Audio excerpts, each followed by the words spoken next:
नमस्कार मित्रांनो, मराठी ट्रेडर सागरच्या या आफ्टरनून ट्रेडिंग सेशन मध्ये आपलं स्वागत आहे.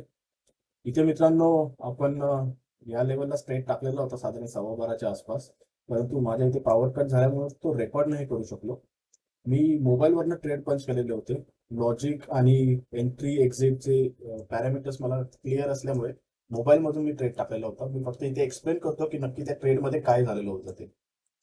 सो ही कॅन्डल जी होती 12:10ची कॅन्डल क्लोज झाल्यानंतर आपण ह्या लेवलला इथे एंट्री केलेली होती, कारण डाऊन चाललेलं होतं पुन्हा. सो इथे आपली एंट्री झालेली होती 176.85 ला. मी इथे तुम्हाला माझे ऑर्डर्स देखील दाखवतो.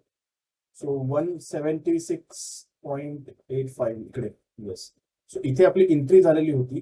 त्याच्यानंतर मार्केट आपला फर्स्ट टार्गेट हिट केलेला होता 156 पॉईंटचा.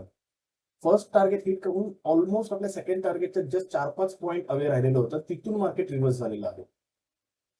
सो इथे आपण बघू शकतो, इथे अजून थोडंसं मार्केट जर का स्ट्रेच केलं असतं तर आपल्या इथे कदाचित सेकंड टार्गेट हिट झालं असतं आणि आपण प्रॉफिटमध्ये बाहेर निघालो असतो. परंतु तो हिट न करता इथूनच रिव्हर्स झालं.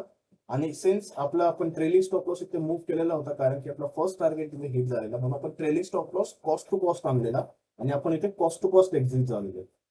त्याच्यानंतर मार्केट अजून थोडंसं वर गेलं आणि नंतर पुन्हा आपल्या डायरेक्शनलाच मूव्ह केलेला होता. सो इथे ट्रेलिंग स्टॉप लॉस न लावता आपण जर का वरतीच लावला असता तर कदाचित इकडे फक्त एक टच करून आपला तो स्टॉप लॉस देखील घेतला असता.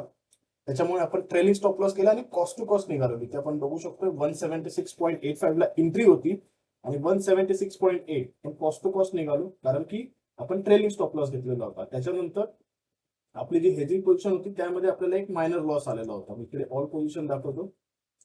सो ही आपली कॉस्ट टू कॉस्ट इकडे एक्झिट झालेली होती आणि ही हेजिंग कॉस्ट आपली. So 162 rupees as a hedge म्हणून आपल्याला तिकडे लागलेले होते. So that is okay. आपल्याला एक साधारण 160 रुपयाचा फक्त लॉस झालेला आहे. सो आपण कॉस्ट टू कॉस्ट त्याला म्हणू शकतो. सो इथे थोड्यासाठी आपलं टार्गेट राहिलं आणि पुन्हा मार्केट आपल्या डायरेक्शनला मूव्ह केलेलं. बट दॅट्स ओके, कारण की ऍज ऑलवेज वी से की मार्केट मुवमेंट कोणी प्रेडिक्ट करू शकत नाही. आपण फक्त आपला लॉस कंट्रोल करू शकतो.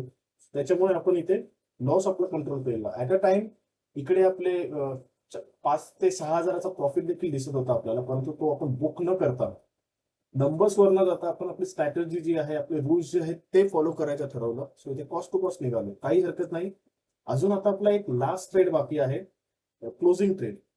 सो क्लोजिंग ट्रेड आपण आज घेणार आहोत, कारण की आपला हा ट्रेड लवकर एंड झालेला आहे त्यामुळे. सो क्लोजिंग ट्रेडचे रेकॉर्डिंग देखील मी करणार आहे आणि ती रेकॉर्डिंग देखील तुम्ही नंतर पाहू शकता. Right. So first trade profit मध्ये झालेला, second trade cost to cost झालेला आहे. Now let's see third trade, आपला शेवटचा ट्रेड असेल आणि तो आपण घेणार आहोत. त्याच्यामध्ये मॅक्सिमम लॉस जरी झाला तरी आपल्याला 3 ते 3.25 हजार एवढाच मॅक्सिमम लॉस होऊ शकतोय.